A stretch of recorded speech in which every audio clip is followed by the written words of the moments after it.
కేటీఆర్ మీద కాంగ్రెస్ బీజేపీ చేస్తున్న కుట్రలను రాష్ట్ర ప్రజలు గమనిస్తున్నారని బీఆర్ఎస్ మాజీ ఎమ్మెల్యే దాసరి మనోహర్ రెడ్డి ఆ పార్టీ పెద్దపల్లి జిల్లా నాయకులు కోరకంటి చంద్ర అన్నారు. బీజేపీ కాంగ్రెస్ కుట్రలో భాగంగానే కేటీఆర్ మీద కేసు పెట్టారని ఆరోపించారు. పంచాయతీ ఎన్నికల నేపథ్యంలో ఈ కార్ రేస్ కేసును తెర మీదకు తెచ్చి డైవర్షన్ పాలిటిక్స్ చేస్తున్నారని విమర్శించారు. ఏదో ఒక డైవర్షన్ దారితీసేటువంటి రాజకీయాల్ని ప్రవేశపెడతాం.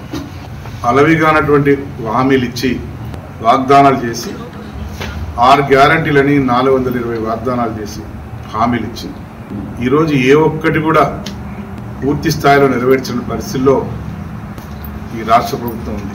ఇవాళ రేపు రాబోయేటువంటి స్థానిక సంస్థల ఎన్నికల సందర్భంగా ప్రజలను డైవర్ట్ చేయాలి, వాళ్ళ అటెన్షన్ వేరే వైపు మరల్చాలి, ఈ హామీల వైపు వాళ్ళ ఆలోచనలు కూడా ఆలోచనతో ఇవాళ ఫార్ములా ఈ కార్ రేస్ని ముందుకు తీసుకొచ్చి మరి గవర్నర్ ద్వారా అనుమతి ఇవ్వటం అనేది ఇవాళ ఆలోచించాల్సిన విషయం. ఇది ఒక రకంగా ఇది కుట్రపూరితమైన ఆలోచన, ఇది అవసరం లేనటువంటి ఆలోచన. ప్రభుత్వంలో ఉన్నప్పుడు చాలా కార్యక్రమాలు చేస్తూ ఉంటాం.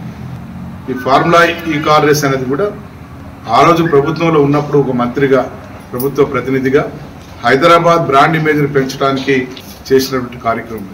కాలంలో అట్టర్ ఫ్లాప్ ముఖ్యమంత్రిగా ప్రజాక్షేత్రంలో దోషిగా నిలబెట్టినటువంటి కేటీఆర్ అన్న మీద గత 2 సంవత్సరాలుగా హైదరాబాద్ బ్రాండ్ ఇమేజ్ను పెంచడం కోసం ఫార్ములా ఈ కార్ రేసును భారతదేశంలోనే ఎవ్వరూ నిర్వహించినటువంటి విధంగా గొప్పగా నిర్వహించినటువంటి గౌరవనీయులు BRS party working president KTR అన్న మీద కోడిగుడ్డు మీద ఈకలు పీకున్నట్టుగా గత 2 ఏళ్లుగా ఈ యొక్క కేసు మీద ప్రజలలో ఏదో కేటీఆర్ అన్నను బదనాం చేయాలనేటువంటి ఒక కుట్రపూరితంగా ఎప్పుడు ఎన్నికలు సందర్భం వచ్చినా డైవర్షన్ పాలిటిక్స్ను